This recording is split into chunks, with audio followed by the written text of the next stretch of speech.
Ang kwentong ito ay hango sa totoong buhay. Mula ito sa isa nating kabayan na itago na lang natin sa pangalang Anghel. Walang eksaktong taon, probinsya ng Negros. Nang mga panong ito, naninirahan sa isang liblib na bayan sa probinsya ng Negros itong si Anghel. Mabundok ang lugar at hindi maaaring pagtaniman ng palay dahil sa kakulangan ng irigasyon. Kaya ang pangunahing pinagkakakitaan ng mga tao sa lugar ay pangangaso o hindi kaya naman pagtatanim ng mga luya sa gilid ng mga burol. Mahirap ang pamumuhay sa lugar, kaya ang ilan sa kanilang mga kababayan piniling magtrabaho sa syudad kaysa mangaso at magtanim ng luya. Samantalang si Anghel, nakontento na lang sa kanyang buhay. Ilang beses na itong inaya ng mga kaibigang magpunta sa syudad upang maghanap ng trabaho. Kaso nga lang palagi itong tumatanggi. Ang dahilan kung bakit hindi pwedeng umalis ang binata dahil sa kanilang lupain. Madalas itinatanong ni Anghel sa ama kung ano ang meron sa lupang iyon. Kung bakit hindi nila pwedeng iwanan. Ang palaging sagot ng ama. Malalaman mo din pagdating ng panahon. Sa ngayon, sundin mo na lang ang sinasabi ko. Huwag mong hahayaang may makapasok sa lupa natin nang walang pahintulot. Ito ang kadalasang naririnig ng binata. Ang ama na itago na lang natin sa pangalang Mang Umar. Wala namang nakikitang dahilan ang binata para pangalagaan ito. Ngunit sarado ng bakod ang napakalawak na gilid ng burol. Mabato ang lugar at kahit anong pananim, tila imposibleng tumubo. Maliban na lang sa malalaking puno ng laniti na nasa gitna ng lupain. Ilang tao na din ang nagpunta sa lugar at inalok ang matandang bili ng lupa upang pagtayuan ng manukan. Ngunit tinatanggihan ito ni Mang Omar. Ngunit nang minsang magkasakit ang ina nitong si Aling Ebeng, walang magawa ang binata dahil wala silang pera at para madala sa ospital ang ina. Natataranta ng mga sandaling iyon si Anghel. Ngunit si Mang Omar naman, patuloy lang na nakaupo sa kanilang atangan. Nakatitig sa kawalan at tila may kung anong hinihintay na lumabas mula sa malawak na batuan na naroon sa kanilang bakuran. Tay, ano ka ba naman? Bakit nakatunganga ka pa dyan? Tulungan niyo ako nang madala natin sa ospital si nanay.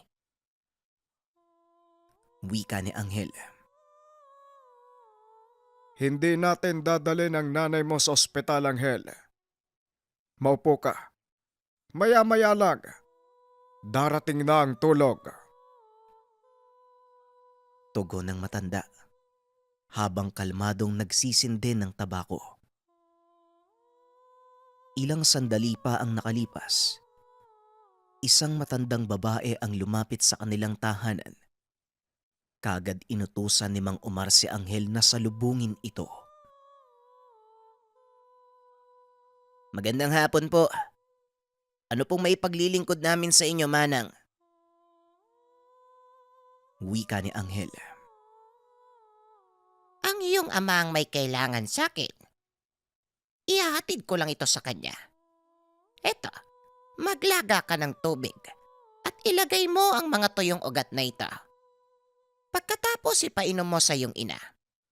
Ilang minuto lang, manunumbalik ang lakas niya. O siya, iho, hindi na ako magtatagal at tirik na tirik ang araw. Tugon ng matandang babae. Bagaman nagtataka, sinunod ng binata ang bilin nito. Matapos pakuluan ang mga ugat ng puno, naglagay sa baso ang binata at pinainom sa ina. Laking gulat ng binata dahil bigla itong bumagsak sa higaan matapos ubusin ang laman ng baso. Ngunit ilang segundo lang ang nakalipas. Dali-dali itong bumangon at naglakad papunta sa kusina. Sinundan ng binata ang ina. Nakita niya itong naghahanda para magsaing. Nay, ano ka ba? Kakagaling mo lang sa sakit, magtatrabaho ka na naman. Wika ni Anghel. Hayaan mo ang iyong ina, Omar.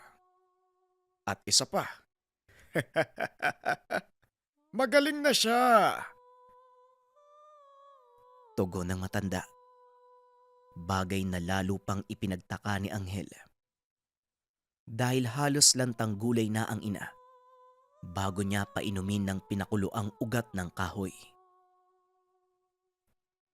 Tay, sabihin niyo nga po sa akin ang totoo. Ano po ba ang nangyayari? Muling tanong ni Anghel.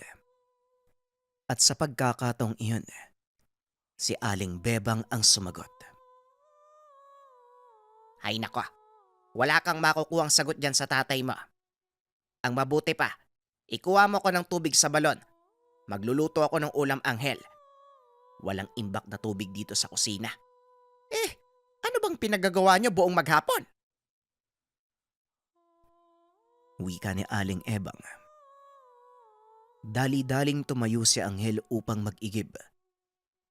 Pagkarating nito sa balon, muling nakita ng binata ang matandang nagbigay ng mga ugat na nagpagaling sa kanyang ina. Ama nang mawalang galang na po ha. Kayo po yung nagbigay ng gamot para sa nanay ko, di ba? Pwede ko po bang malaman kung anong uri ng halaman yung pinagkunan nyo? Tanong ni Anghel. Kagad namang napalingon ng matanda at nakita ni Anghel na naguhugas ito ng mga ugat ng kung anong halaman. Oo, ako nga. Kamusta naman ang nanay mo? Wika ng matanda. Ayos naman po ang lagay ni nanay. Nagbubunga nga na nga eh. Tugon ni Anghel. Mabuti naman kung ganon. Kahit kailan, hindi talaga pumapalya itong mga ugat na ibinibigay ng mga kaibigan namin. O siya, tapos na akong maghugas. Mag-igib ka na. Maya-maya lang sisigawan ka na naman ng nanay mo. Wika ng matanda at kagad na itong umalis. Dali-dali na ding sumalok ng tubig si Anghel at umuwi ng tahanan. Pagkatapos mag-igib ay naupo ito sa mesa. Pinagmasdan ang ina habang nagluluto. Hindi maiwasan ng binata ang magtaka kung paanong gumaling ng ganun kabilis ang ina. Anay, matanong ko lang po ano? Paano pong nangyaring ganun kabilis yung paggaling nyo? Nung nakaraang araw lang, halos lantang gulay na kayo ah. Tanong ni Anghel. Kagad namang humarap ang matanda at namewang. Aba, pang nagsalita ka parang ayaw mo na yata kung nakikitang gumagaling ah. Kailan ba ako nagkasakit na tumagal ng pagkakaratayan na? Alam mo namang manggagamot ako, di ba? At hindi ako pinapabayaan ng mga kaibigan ko sa paligid. Para kang bago ng bago. Tugon ng matanda. Napakamot na lang ng ulo si Anghel dahil talagang napakadaldal ng kanyang ina. Isang tanong lang ang binato ng binata para na itong nagbasa ng buong lentanya kapag sumagot. Nanay naman eh. Siyempre, Alam ko namang manggagamot kayo pero kasi hindi na pangkaraniwan ang bigla ang paggaling nyo. Teka, ano nga po pala yung nangyari? Muling tanong ni Anghel. May kinapot akong nabati ng engkanto. Pero hindi ko alam na mataas na uri pala ng engkanto yung lintik na yon.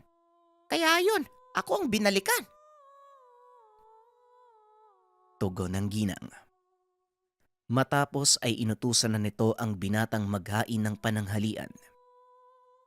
At habang kumakain, may dumating na mga kalalakian kasama ang kanilang kapitan del barrio.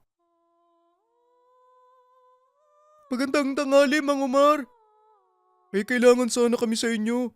May mga kasama pala ako mula sa syudad. Gusto sana nilang magpasama sa pangaso. Wika ng kapitan. Nako, Kapitan, mukhang nagkamali yata kayo ng pinuntahan. Masyado na po ako matanda para sumama sa mga ganyang lakad eh. Ikaw, Anghel, gusto mo bang samahan ng mga taong ito? Tanong ni Mang Omar habang nakatingin kay Anghel. Saan po ba nila balak mga aso? Saka ano po bang huli nila? Tanong ng binata. Balak sana nilang manghuli ng usa. Doon malapit sa bunganga ng bulkan. Tugon ng kapitan. Napatingin si Anghel sa ama na tila kinukuha ang pagpayag nito. Ikaw ang magpasya, Anghel. Dahil ikaw naman ang sasama sa kanila at hindi ako. Wika ni Mang Omar. Sa isip ni Anghel, kailangan nila ang perang kikitain. Ngunit nag-aalala ito dahil ilang beses siyang binalaan ng ina kung gaano kasagrado ang lugar na pangangasuhan nila. Nilingon ni Anghel ang ina, ngunit patuloy lang ito sa pag-aayos ng mga plato. Sige po, sasamahan ko kayo. Pero may isang bagay lang akong hihilingin. Sana lang walang sumaway sa mga ibibigay kong alituntunin. Tugon ng binata. Natuwa naman ang dalawang kasama ng kapitan. Kagad namang ibinigay ng binata ang mga nasabing alituntunin habang naghahanda ng mga kagamitan ang mga dayo. Nakita ni Anghel ang mga modernong kagamitan sa pangaso, kaya kagad niyang kinausap ang ama. Tay, paano yan? Mga baril yung dala nila. Di ba pinagbabawal yung baril sa lugar na yon? Tanong ni Anghel. Wala na tayong magagawa dahil pumayag ka na sa gusto nilang mangyari. Mag-iingat na lang kayo. At huwag mong kakalimutan ang bilin ng iyong ina. Tugon ni Mang Omar. Pagsapit ng hapon ay nagpaalam na ang binata dahil balak ng dalawang mga ngaso na doon magpalipas ng gabi. Nay, alis na po kami. Mag-iingat po kayo ni tatay dito ha. Wika ni Anghel. Ikaw ang mag-ingat. Huwag mong kakalimutan ang mga bilin ko sa'yo. At dalin mo yung supot na hinanda ko. Kung sakaling magkaroon kayo ng problema sa mga nananahan doon. Tugon ni Aling Bebang. Tumatango lang ang binata at kagad nagmano sa ina. Kung handa na kayo, aalis na tayo. Kailangan bago lumubog ang araw, nasa paanan na tayo ng bulkan. Nakapagtayo ng mga tolda. Hindi natin kalkulado ang takbo ng panahon sa bandang itaas. Bigla-bigla na lang umuulan. Mahirap kapag naabutan tayo sa daan. Wika ni Anghel. Pinagtawanan siya ng dalawang mga ngaso. dahil pana at sibat ang dala ng binata. Ano ba yan pare? Para kang katutubo. Ay bakit hindi ba usong baril dito? Pangaasar ng isa sa mga mangangaso na itago na lang natin sa pangalang George. Oo nga naman. Nakakahuli ka ba ng baboy ramo gamit yung mga pana at sibat mo? Tanong naman ni Marvin. Hindi na pinansin ng binata ang pangaasar ng mga ito. Sa halip ay nagpatuloy sa paglalakad si Anghel habang ngumunguya ng bayabas na napita sa daanan. Mahigit 2 oras na lakaran bago nila marating ang unang kampo. Pinili ng binatang doon mamalagi at intayin ang pagsikat ng araw. Hindi pa itong lugar na pangangasuhan natin. Magpapahinga lang tayo dahil hindi na maganda ang panahon sa bandang itaas. Wika ni Anghel. Ngunit nagalit ang isa sa mga kasama nitong mangangaso. Hindi pala to yung pangangasuhan natin eh. Eh bakit tayo dito uminto? Maaga pa naman ah. Pwede ba tayong tumuloy? Wika ni George. Hinarap ito ng binata at nagsalita. Hindi ko ibubuwis ang buhay ko dahil lang sa kapritsyo niyong mga taga-syudad. Kapag sinabi kong hihinto tayo, yon ang susundin niyo. Wala nang nagawa ang 2 mangangaso dahil hindi din nila kabisado ang lugar. Ilang minuto lang matapos itayo ang kanilang tolda, biglang bumuhos ang malakas na ulan. Hinanap ng 2 si Anghel. Laking gulat ng mga ito nang makitang nasa taas ng puno ang binata. Anong ginagawa mo dyan sa taas? Mababasa ka ng ulan. Makisilong ka dito. Wika ni George. Ayos lang. At ipinapayo ko din sa inyong umakyat kayo dito. Dahil maraming ligaw na hayop ang gumagala sa gabi. At mas mabuting nasa itaas kayo ng puno. Nang sa ganon, hindi kayo maging hapunan ng mga yon. Tugon ni Anghel. Dali-daling nagpulasan ang 2 mangangaso. Umakyat sila sa punong kinaroroonan ni Anghel. Matawa-tawa ang binata nang makitang natataranta ang mga ito. Maghanap kayo ng sangang matutulugan. Hayaan nyo mga kagamitan sa ibaba, wala namang gagalaw niyan eh. Tayo lang yung taong nandito. Wika ng binata. Sanay itong matulog sa sanga ng mga kahoy. Dahil nagsimula itong mangaso nung 6 na taong gulang pa lamang. Kasama ang ama at ilan sa mga tiyuin. Kaya kabisado din ng binata ang lugar na pupuntahan nila.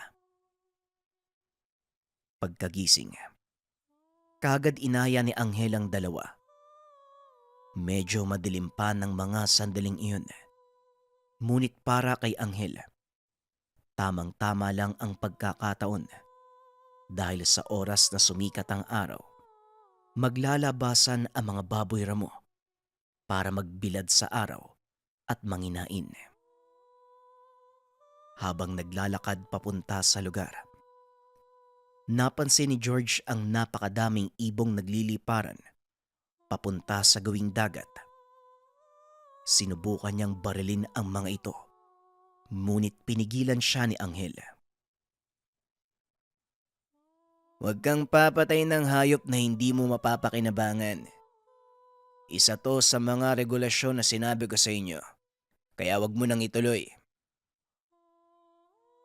Wika ng binata. Nalabis namang kinainis ni George. Alam mo kaapong ka pa eh. Pangangasong pinunta namin dito. Hindi para marinig ang mga sermon mo. Eh kung ikaw na lang kaya ang bariling ko. Wika ni George. Tinutukan nito ng baril ang binata sa noo. Ngunit nakatitig lang sa kanya si Anghel, sabay hawak sa dulo ng baril. Sige, putok mo. Tignan natin kung makauwi kayo ng ligtas sa oras na wala kayong gabay. Hindi lang mabangis na hayop ang lalapa sa inyo. Marami ding mga inkantong kumakain ng laman ng tao dito. Kung hindi ka naniniwala, sige, iputok mo! Wika ni Anghel. Kagad namang binaba ni George ang baril. Napangiti na lang ang binata dahil alam nitong takot ang mga taga-syudad sa mga engkanto. Huwag mo na uli akong aawatin. Dahil sa susunod na gawin mo yon, utak mo na ang kakalat sa lupa. Banta ni George. Napailing na lang si Anghel at kagad nagpatuloy sa pupuntahan. Ilang sandali pa ay narating na nila ang lugar. Manghang-mangha ang dalawang mga ngaso sa ganda ng tanawin. Kanya-kanyang pwesto ang mga ito. Habang si Anghel naman, nag-aayos ng kanyang pana. Tumayo ang binata sa ilalim ng punong kahoy. Nag-antay ng lalabas na baboy ramo. Hanggang sa namataan nito ang isang malaking hayop. Nung una, inakala ng binata na kalabaw lang ito. Kaso nga lang, nang inangat ng nilalang ang ulo, napansin ni Anghel na hindi ito pangkaraniwang kalabaw, kung hindi isang bawa. Napatingin ito sa dalawang mga ngaso. Nag-uunahan ang mga itong barilin ang nilalang. Wala nang maisip na paraan para pigilan ng dalawa, kaya pinili niyang patamaan ng pana ang baril ni Marvin. Nabitawan ng mga ngaso ang rifle at nahulog sa lupa. Pagputok nito, kagad tumakbo ang nilalang papasok ng gubat. Mabilis namang bumaba ng puno si George upang habulin ito. Anak ng ina naman oh! Nakakainis ka eh. Bakit mo ginawa yun? Sayang, ang ganda na sana ng sipat ko eh. Wika ni Marvin. Mas mabait ito kung ikukumpara kay George. Dahil ni minsan hindi ito nagreklamo sa mga binigay na alituntunin ni Anghel. Pasensya na, Marvin. Kailangan kong gawin yun. Delikado kung sakali mong mapatay yung hayop. Hindi pang karaniwang nilalang ang mga bawa. Tugon ni Anghel. Anong ibig mong sabihin? Anong bawa? Mukhang ligaw na kalabaw yun eh. Tanong ni Marvin. Pinaupo ni Anghel ang mga ngaso at pinaliwanag ang tungkol sa nilalang. Tama ka. Isa nga lang pangkaraniwang kalabaw kung titignan ng mga bawa. Pero kung mapapansin mo ang kanilang mga noo, may nakaukit na parang diamante at ito ang tanging palatandaan. Kung hindi mo ito kilala at aksidenteng napatay, paniguradong hahanapin ka ng engkantong nangangalaga dito. Wika ng binata. Biglang natawa si Marvin dahil nakita nitong punong-puno ng putik ang mukha ni George. Anong nangyari sa'yo pare? Bakit parang nasubsob ka sa putikan? Tanong ni Marvin sa kasama. Yun naman talaga ang nangyari. Bakit hindi mo sinundan ng Anghel? Hindi ba yun ang trabaho mo? Tugon ni George. Oo, yun nga ang trabaho ko. Pero wala sa usapan natin ang habulin ka papasok sa agubatan. Ang bilis mong tumakbo eh. Hindi ka man lang nagtanong sa akin. Tugon ni Anghel. Pre, nabaril mo ba yung kalabaw? Tanong ni Marvin. Oo, pero nung habulin ko na, Pumasok sa talayban ng lintik eh. Hindi ko na naabutan. Wala akong kamalay-malay na puro putik pala yung lugar na yon kaya ito nasubsob ako. Tugon ni George. Nako, naloko na, bilisan nyo. Umalis na tayo dito. Huwag nang puro tanong. Wika ni Anghel. Hindi na nito inantay pa ang sagot ng dalawang kasama. Dali-dali itong tumakbo pababa ng bundok. Nang makitang tila seryoso ang binata, kagad namang sumunod si Marvin at wala nang nagawa si George dahil wala na siyang kasama. Bakit ba? Ano na naman bang problema? Huwag mo sabihin, isa na naman to sa mga pamahiin mo. Tanong ni George. Hindi na nagsalita pa si Anghel. Salip ay tinanggalan nito ng takip na tela ang kanyang sibat. Bakit pare? Ano bang meron? Bakit tayo aalis? Biglang huminto ang binata at tinignan si George. Hindi mo alam kung ano ang ginawa mo. Alaga ng engkanto ang binaril mong kalabaw. At talagang hindi ka pa nakontento. Hinabol mo pa. Tugon ni Anghel. Biglang tumawa ng malakas si George.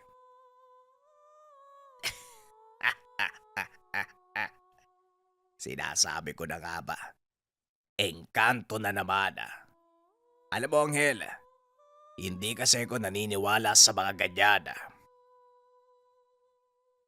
Hindi na nito naituloy ang iba pang sasabihin dahil bigla siyang nakarinig ng malakas na angil mula sa kagubatan. Anak ng... Ano yun, Anghel? Tanong ni Marvin. Hudyat yon para tumakbo na tayo. Bilisan niyo. At kahit anong mangyari, wag na wag kayong lilingon. Tugon ni Anghel. Pinauna niya ang dalawa para masiguradong hindi lilingon ang mga ito habang tumatakbo. Binuksan ng binata ang dalawang ibinigay na supot ng ina. Isinaboy sa likuran ng dalawang kasama at sa sarili. Parang nilalagyan mo kami ng pampalasa, Anghel. Balak mo ba kaming ipain sa umahabol sa atin?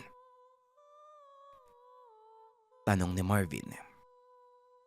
Napangiti si Anghel dahil nagawa pa nitong magbiro sa gitna ng peligrong kinakaharap.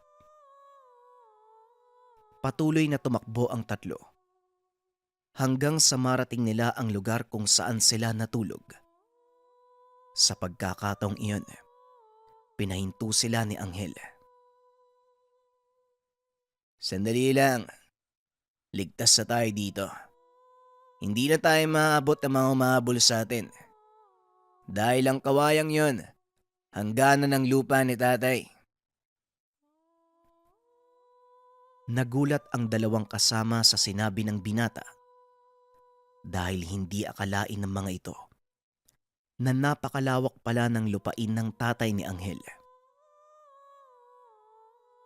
Totoo ba yung sinasabi mo? Pagmamay-ari ng tatay mo ang lupain ito? Tanong ni George. Oo. Lahat ng punong kawayang makikita mo ay mga palatandaan na sakop ng lupain ng tatay ko.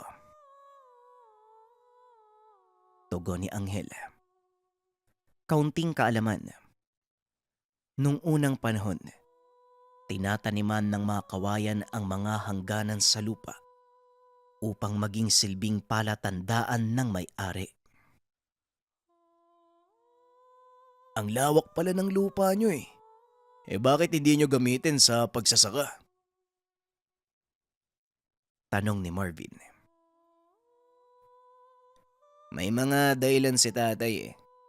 Ang totoo, hindi ko din alam.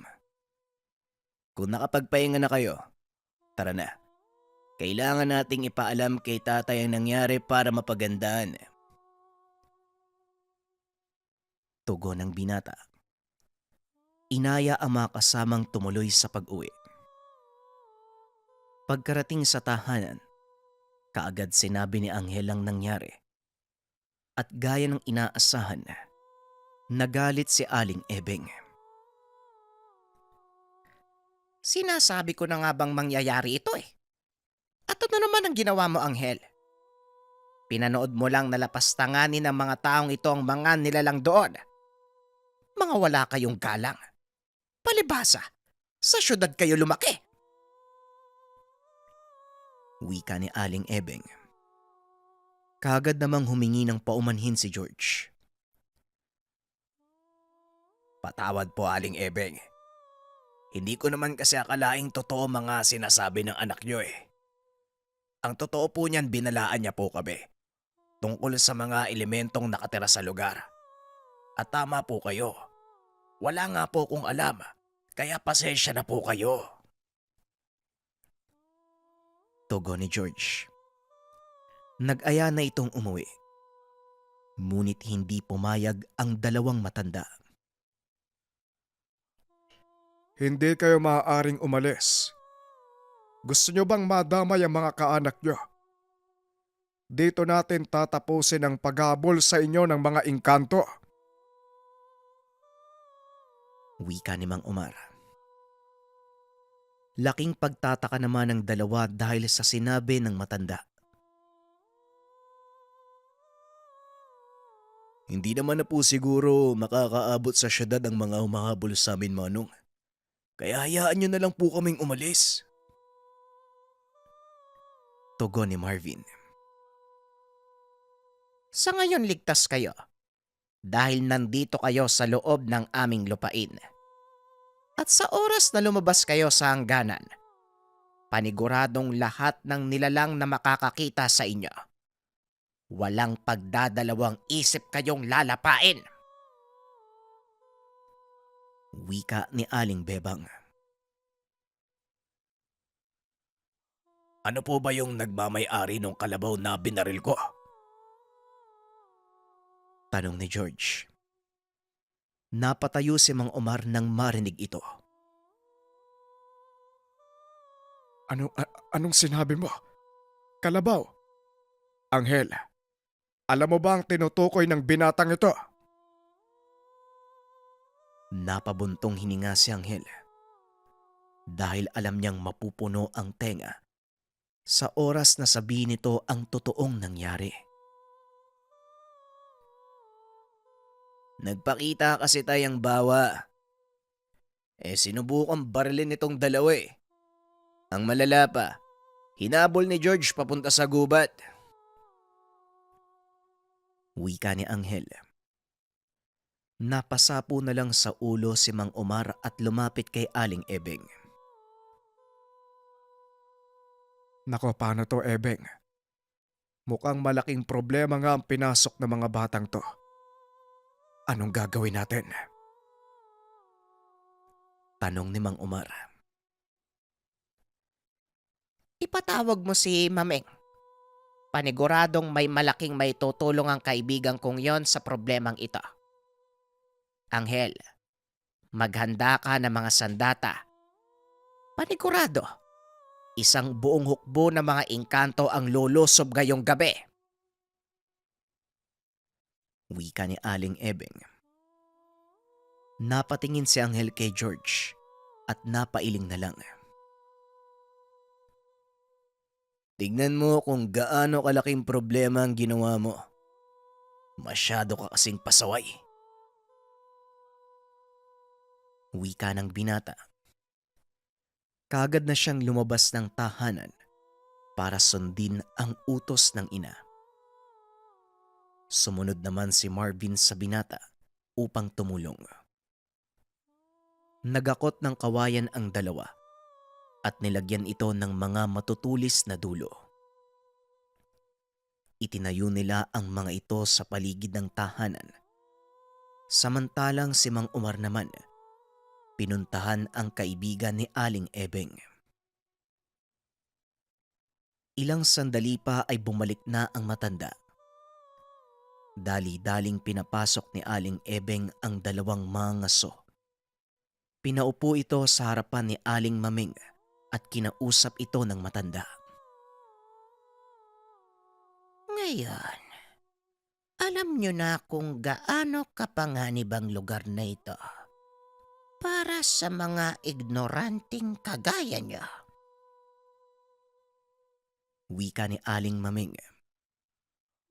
Napayuko na lang ang dalawa.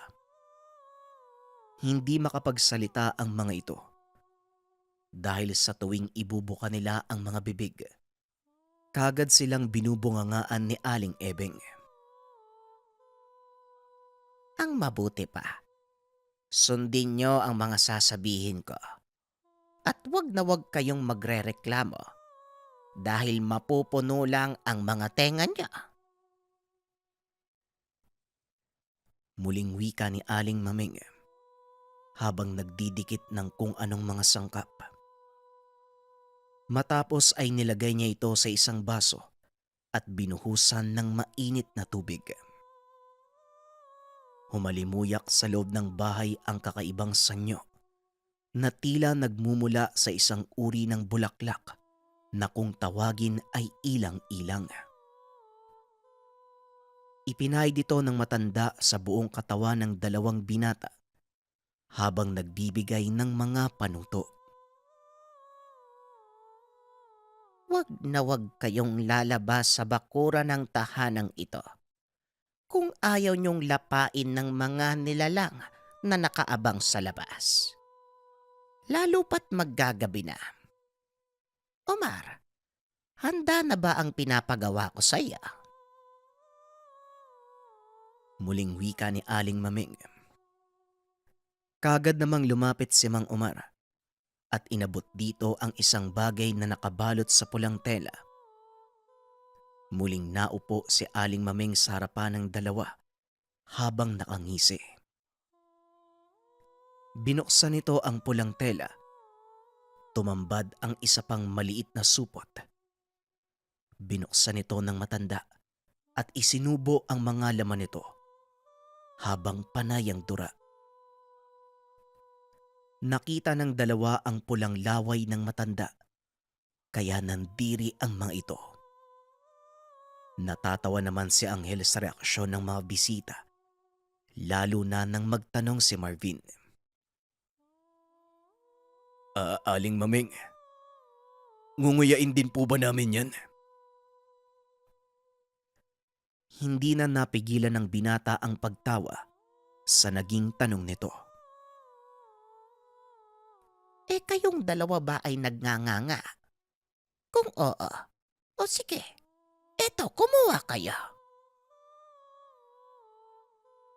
Nagtawanan ang lahat ng nasa loob ng tahanan maliban kay Aling Ebeng. Nakatingin lang ito sa malayo mula sa kanilang bintana. Nay, bakit ang lalim po ng iniisip niyo? May mangyayari po bang hindi maganda? Tanong ni Anghel.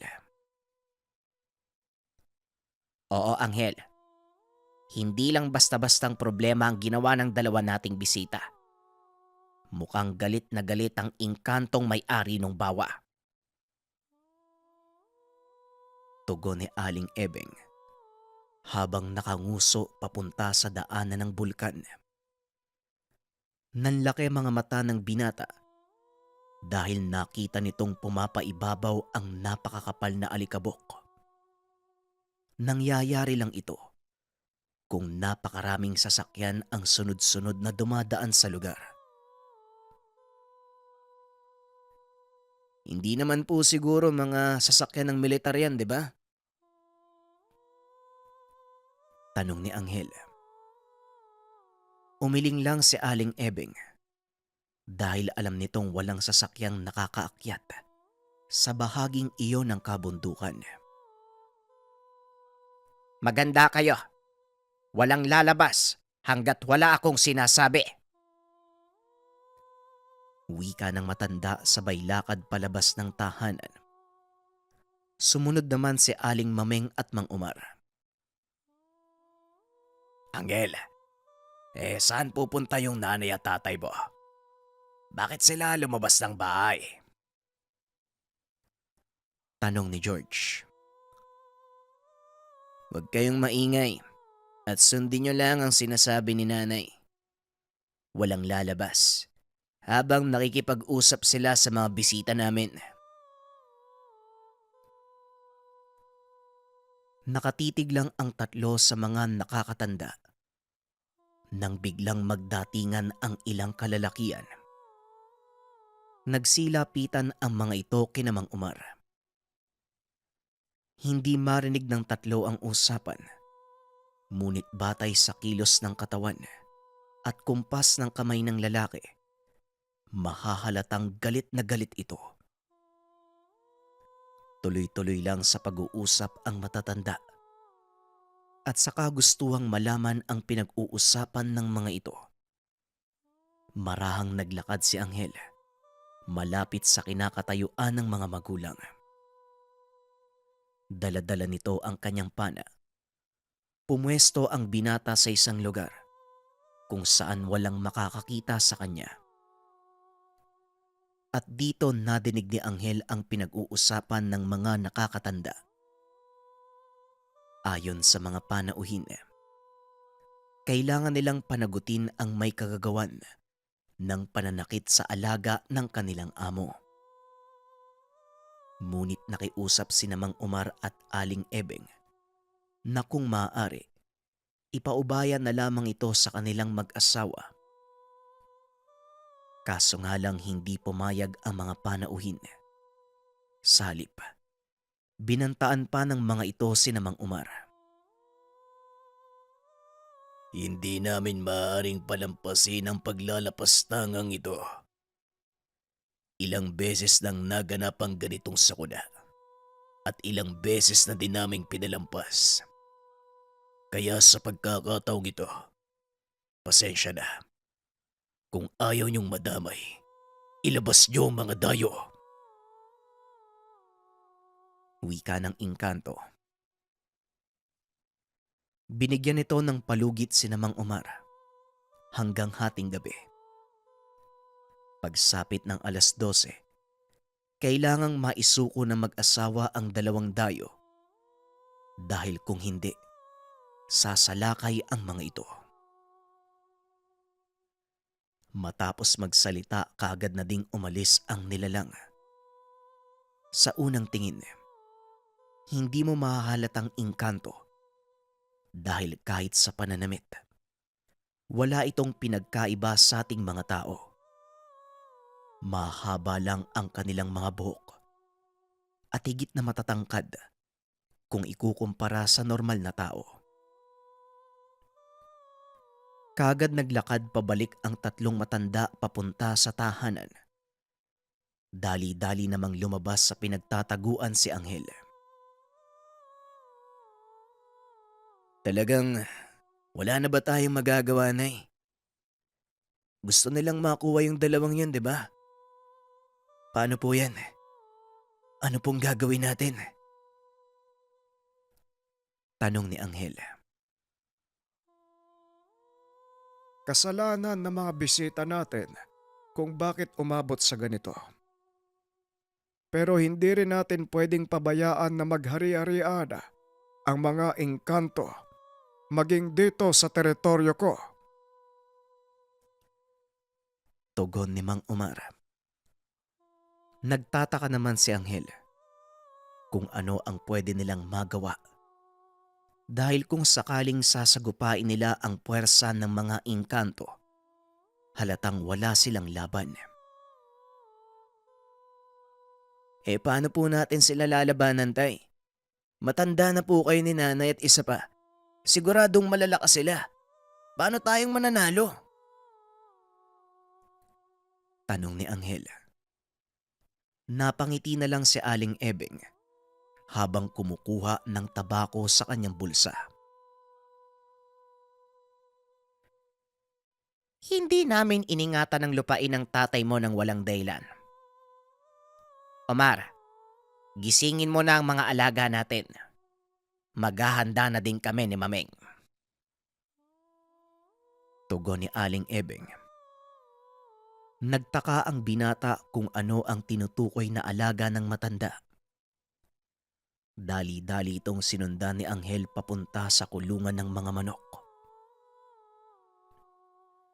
Yaman lang din lang na sumunod ka sa akin. Bakit hindi mo ko tulungang humuli ng 2 itim na manok? Wika ni Mang Omar.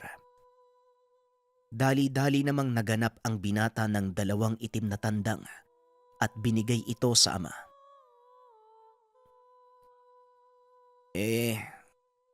Ano naman po yung gagawin niyo sa mga manok? Tanong ni Anghel. Makikita mo kung para saan ang mga manok. Gumawa ka ng siga sa tapat ng atangan at siguraduhin mong mga tuyong kahoy ng labnog ang gagamitin mo. Maglagay ka ng ilang basang dahon ng saging sa paligid ng siga para wag maapektuhan ng init ang lupa. Tugon ni Mang Omar. Pamilyar kay Anghel ang ritual na ito dahil ilang beses na itong isinagawa, lalo na ng kanyang mga mangasungtsuhin. Tay, bakit naman po tayo mag-aalay? Hindi naman po tayo mangangaso ah. Tanong ni Anghel. Oo anak, hindi tayo nangangaso. Pero may kailangan tayong gisingin. Bilisan mo dyan at maghahating gabi na. Kapag nagawa mo na ang siga, ikalat mo itong dugo ng manok sa mga kawayang hangganan. Pagkatapos ay bumalik ka dito at mag-antay sa susunod kong ipag-uutos. Tugon ni Mang Omar.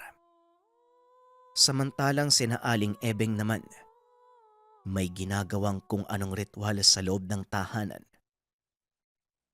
Nakatunga nga lang ang 2 bisita habang nagkakandara pa ang pamilya sa paghahanda. Ilang sandali pa ay nakabalik na si Anghel. Inutusan naman ito ng ama na tawagin sina George at Marvin. Dali-dali namang lumapit ang 2. Ano pong may tutulong namin, Manong? Tanong ni Marvin. Amin na. Dalian nyo. Amin na ang mga palad nyo. Tugon ni Mang Omar. Walang pagdadalawang isip na inilahad ng 2 binata ang kanilang mga palad. At laking gulat ng mga ito nang biglang hiwain ni Mang Omar at ipatak ang dugo sa baon ng nyog. Kailangan ko ang kaunting patak ng dugo nyo para sa gagawing ritual. Muling wika ng matanda. Bagaman naguguluhan sa mga nangyayari, pinili ng mga ito na sumunod na lang. Matapos gawin ang lahat ng paghahanda, sinabi din ni Mang Omar ang dahilan ng lahat. Magsasagawa ako ng ritual para kilalanin kayo ng aking mga alaga at ang dugo nyo ang magsisilbing daan para sa kaganapang ito. Babalaan ko kayo. Huwag mabibigla o matatakot sa kung ano man ang makikita ninyo. Wika ni Mang Omar. At sa pagkakataong iyon, hindi na napigilan ni Anghel ang sarili dahil maging siya walang alam sa kung anong sinasabi ng ama. Tay, anong alaga yung sinasabi niyo? At saka, bakit kailangan magsagawa ng ritual ng pagpapakilala? Hindi naman nating kaanak yung 2 to. Tanong ni Anghel. Dito na binunyag ng matanda ang katotohanan tungkol sa kanilang lupang pag-aari. Alam mo ba kung bakit hindi ko naisipang ipagbili ang lupain natin, Anghel? Yon ay dahil sa mga elementong nakatira dito. Kami ng iyong ina ang naatasang mag-alaga sa kanila. At kapalit nito, pinagkakalooban tayo ng pang-araw-araw na pangangailangan. Pagpapaliwanag ng matanda. At dagdag pa nito. Isa sa mga dahilan kung bakit hindi sila nangangambang magutom dahil sa ibinibigay ng mga engkanto. Kasama dito ang mga gintong ipinagbibili ng matanda upang gamitin sa pang-araw-araw nilang mga gastusin. Unti-unting nauunawaan ni Anghel na ang lahat ng meron sila ay dahil sa mga engkantong naninirahan sa lupaing iyon. Ngayon naiintindihan ko na po, Tay. Huwag po kayo mag-alala. Hindi ko po hahayaang may sumira sa katahimikan ng lupain natin. Nga po pala, maghahating gabi na. Ano pong susunod nating gagawin? Tugon ng binata. Kagad kinuha ni Mang Omar ang baong naglalaman ng dugo ng 2 bisita at ibinuhos sa lupa. Maya-maya pa, lumabas na sila Aling Ebeng at Aling Maming mula sa loob ng bahay. Manood kayo kung paanong dumating ang ating mga saklolo. Wika ni Mang Omar. Maya-maya pa, nakita na nila ang mga engkantong nagnanais kunin ang kanilang bisita. Day, mukhang hindi gumana yung ritual mo ha. Wala pa po yung mga alaga. Tanong ni Anghel. Abay, ikaw na nga tong nakikiusap. Ikaw pang may ganang magmadali. Magantay ka. Tugon ni Aling Ebeng. Makalipas ang ilang minuto, saktong pagpatak ng hating gabi, biglang naglitawan sa paligid ang maliliit na liwanag. Nasundan ito ng makapal na usok at mula sa usok, naglabasa naman ang figura ng nilalang na naaaninag sa pamamagitan ng mahinang liwanag ng buwan. Maligayang pagdating mga kaibigan. Salamat sa pagdinig ng aking tawag. Nanlaki mga mata ni Anghel dahil hindi nito lubos akalaing may mga naninirahang matataas na uri ng engkanto sa kanilang lupain na kung tawagin ay taglugar. Magandang gabi sa iyo, aming tagapangalaga. Maaari ko bang malaman ang dahilan ng iyong pagtawag? Tanong ng nilalang. Nakatulala si Anghel. Hindi makapaniwalang nakikipag-usap ang ama sa isang engkanto. May mga tagalabas na nais manggulo sa katahimikan ng ating lupain. Nais nilang kunin ang 2 bisita namin. Tugon ni Mang Omar. Biglang lumapit ang nilalang sa liwanag. Nanlaki ang mga mata ng 2 panauhin nang masilayan ang anyo ng nilalang. Napakatangkad na tao. Payat lang ang pangangatawan. Asul ang mga mata at mahaba ang buhok. Lumapit ito kay George at idinantay ang kamay sa noo ng binata. Panandalian itong pumikit na tila may kung anong binabasa sa isipan nito. Ilang sandali pa naglakad na pabalik sa kadiliman ang nilalang at muling nagsalita. Malinaw ang pagkakasala ng isang inosenteng isipan. Wala kang kaalam-alam sa mga batas ng mundo namin, kaya papalampasin ko ito. Ngunit hindi ibig sabihin, nakatakas ka na sa kasalanan mo. Kailangan mo itong pagbayaran. Wika ng taglugar. Kagad naglakad ang engkanto papunta sa mga nasa labas ng hangganan. Ano kaya ang ipapataw sa akin, parusa? Meron ka bang ideya, Angel? Tanong ni George. Maniwala ka sa akin, George. Kahit ako, wala akong alam sa mga nangyayari. Kaya mag-antay tayo sa kakalabasan ng lahat ng ito. Tanggapin yun. Tanggapin kung ano man ang kailangan nila.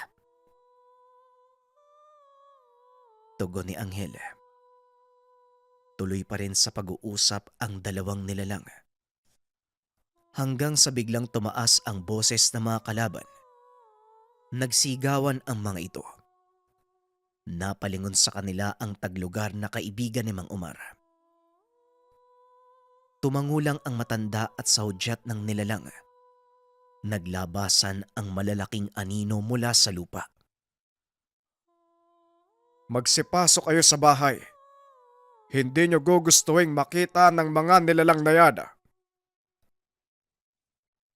Ang tinutukoy na nilalang ni Mang Omar ay mga bulabaho. Sila ay uri ng engkantong naninirahan sa ilalim ng lupa. Nakakatakot ang mga itsura nila. Ngunit mababait ang mga ito sa mga taong pinangangalagaan ang kanilang tirahan. At sinasabing sa oras na magalit ang mga ito, ang bawat makita nila ay kanilang kinakain. Sa pagkakataong iyon, tila nagambala ang kanilang pamamahinga dahil sa sigawan ng mga engkanto doon sa labas ng hangganan. Umalingaw-ngaw ang malalakas na sigawan ng mga bulabaho at isa-isang pinagsusugod ang mga kalabang engkanto. Walang nagawa ang mga ito kung hindi ang tumakbo. Ilang sandali lang. Natapos na ang laban. Nagsipulasa na ang mga engkanto at hindi na babalik ang mga ito. Muling lumapit ang taglugar kay George at nagsalita. Ngayon, para sa kaparusahan mo, inosenteng mortal. Punuin mo ng punong kahoy ang lahat ng bakanting lupain na makikita mo sa paligid. At kapag nagawa mo yon, papatawarin ka ng aming angkan. Wika ng taglugar. At kagad na itong naglaho. Nakayuko naman si Mang Omar bilang pagbibigay galang sa nilalang. Sinasabi din ng matanda na ang kaibigan nito ay ang mismong hari ng mga engkantong naninirahan sa kanilang lupain. Nagsilbing aral ito, hindi lang sa dalawang taga-syudad, kung hindi maging kay Angel. Natuto itong ipreserba ang kapaligiran at irespeto ang lahat ng nabubuhay na nilalang. Sinunod naman ni George ang sinabi ng taglugar at sa paglipas ng panahon, nakita nito ang naging malaking pagbabago sa paligid. Pinili din itong mamuhay sa kabundukan. Malaki ang naging pagbabago sa buhay ng dalawang mga ngaso. Nagbago ang pananaw sa buhay. Nagbago ang pagtingin sa mga nilalang, maging sa mga hayop. Nirespeto ang kapaligiran at ipinagpatuloy ang paniniwala na hindi lang tayo ang namumuhay sa mundong ibabaw.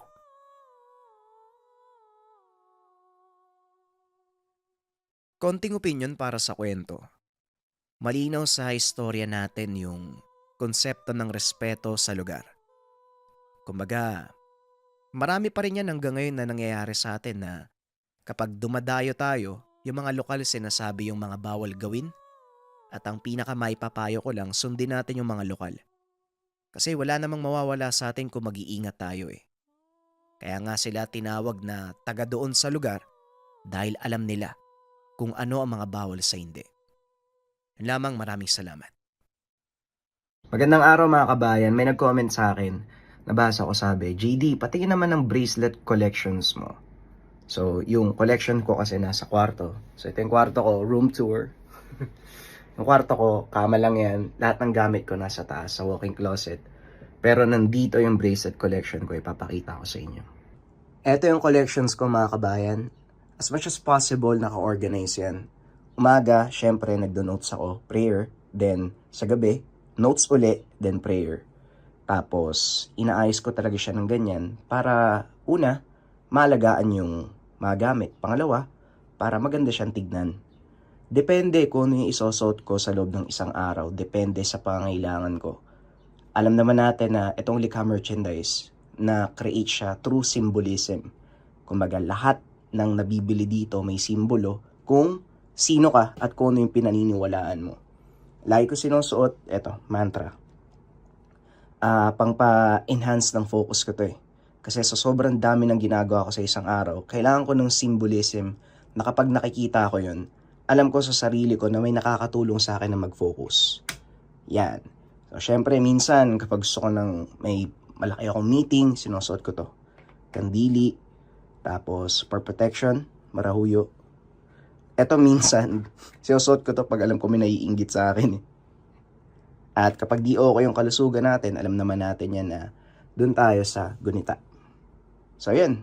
Yan yung itsura ng aking collection. Salamat sa nagtanong.